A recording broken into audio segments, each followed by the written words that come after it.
Meron na naman po tayong mainit na balita dito sa mundo ng crypto. Ayon po sa isang CNBC contributor at saka analyst na si Ginoong Frank Capillary, possible raw na magkaroon ng tinatawag na early fireworks itong si Bitcoin na maaaring magtulak sa kanyang presyo papunta sa $142,000.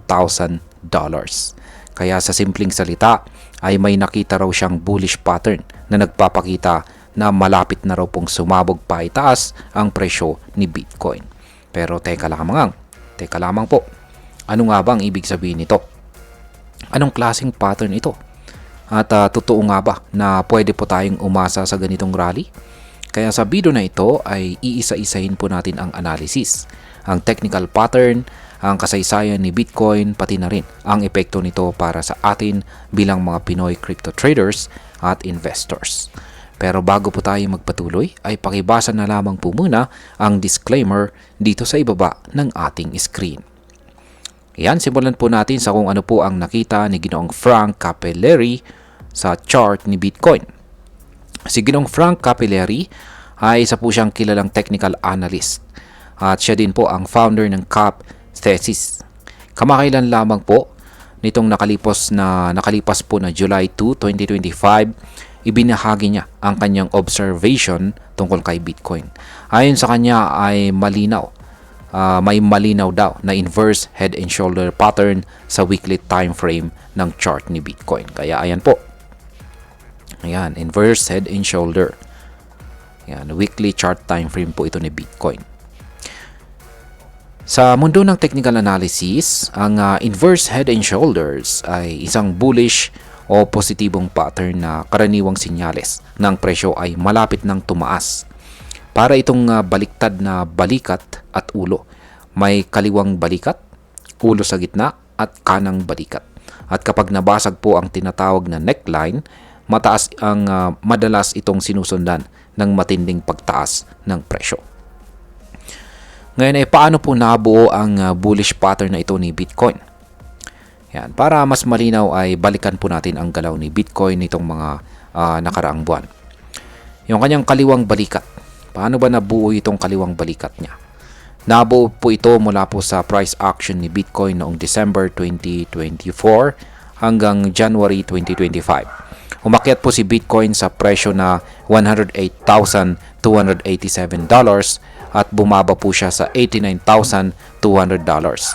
Pero umakyat po ulit at tumama po siya sa bagong all-time high or ATH na nasa presyong $109,350 noong January 20. Ayan.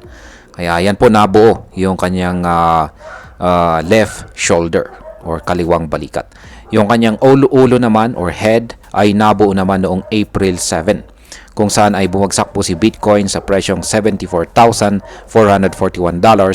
pagkatapos ng pinakamalaking single day liquidation sa buong market. Mahigit 7,500 na Bitcoin po ang na-liquidate kung saan ay katumbas po yan ng $500 million. Kaya dyan po nabuo yung head or ulo ng pattern na ito. At yung right shoulder naman or kanang balikat ay nabuo naman noong May kung saan ay naabot ni Bitcoin ang bagong ATH or all-time high na nasa presyong $112,000.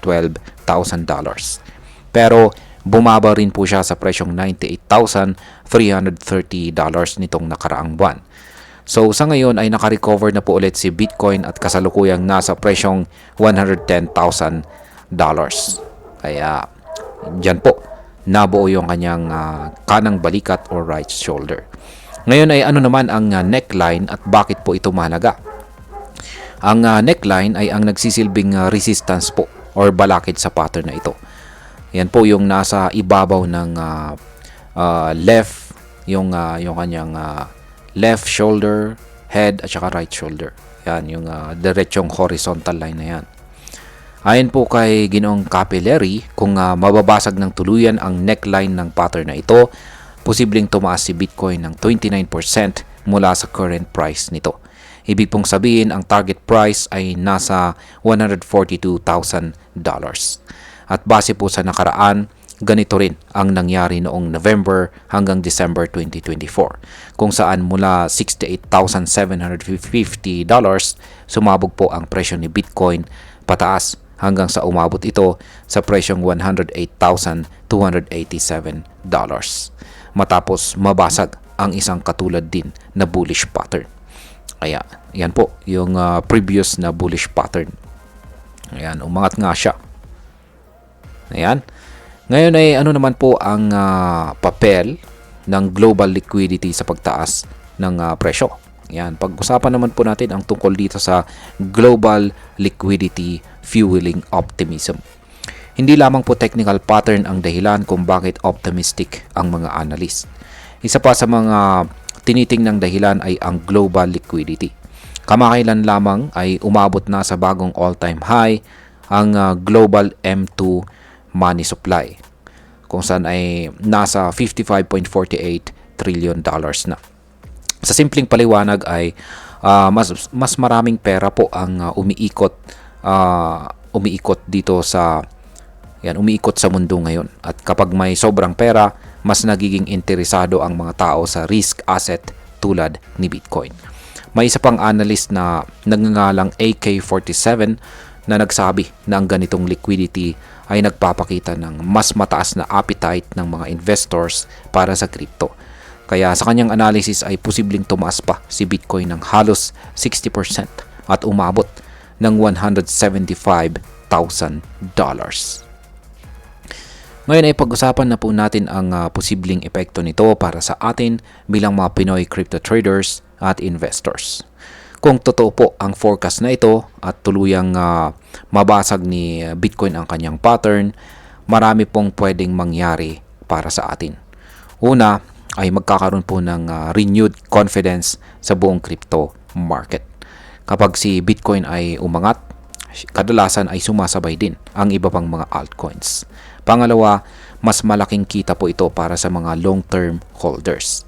Kung isa ka po sa mga matagal nang humahawak or nag-hold dyan kay Bitcoin, malaking potential gain po ito kung umabot po siya sa presyo na $142,000 o mas mataas pa. Pangatlo ay mas maraming interest po mula sa public. Kapag mainit na po ulit ang crypto, babalik po ang hype. Mas maraming Pinoy ang posibleng pumasok po sa market, kaya't opportunity po ito, pero may kasamang risk. At pang-apat or bilang panghuli ay pwede pong tumaas ang crypto adoption dito sa ating bansa. Dahil po sa malaking potensyal na kita, mas maraming negosyante at saka OFW ang pwedeng maingganyo na pumasok sa crypto bilang investment. At bilang panghuli, ang masasabi ko naman tungkol dito ay para sa akin ay magandang balita ito. Pero tulad ng lagi kong sinasabi ay huwag po tayong basta-basta maniwala sa hype. Maganda po ang pattern, maganda ang data, pero hindi po ito garantisado. Ang crypto market ay mabilis pong magbago. Kaya kahit bullish po si Bitcoin ngayon, kailangan pa rin natin ng tamang risk management. Huwag po tayong mag-all in. Huwag po tayong padalos-dalos. Dahan-dahan lamang po. Gamitin ang impormasyon na ito para planuhin ng maayos ang iyong susunod na galaw. Kung totoo nga ang darating na pagsabog, mas mainam po na handa po tayo bago pa ito mangyari. At ayan, hanggang dito na lamang po tayo sa video na ito mga ka-crypto. Marami pong salamat sa panonood. Ingat po tayo lagi at God bless po sa ating lahat.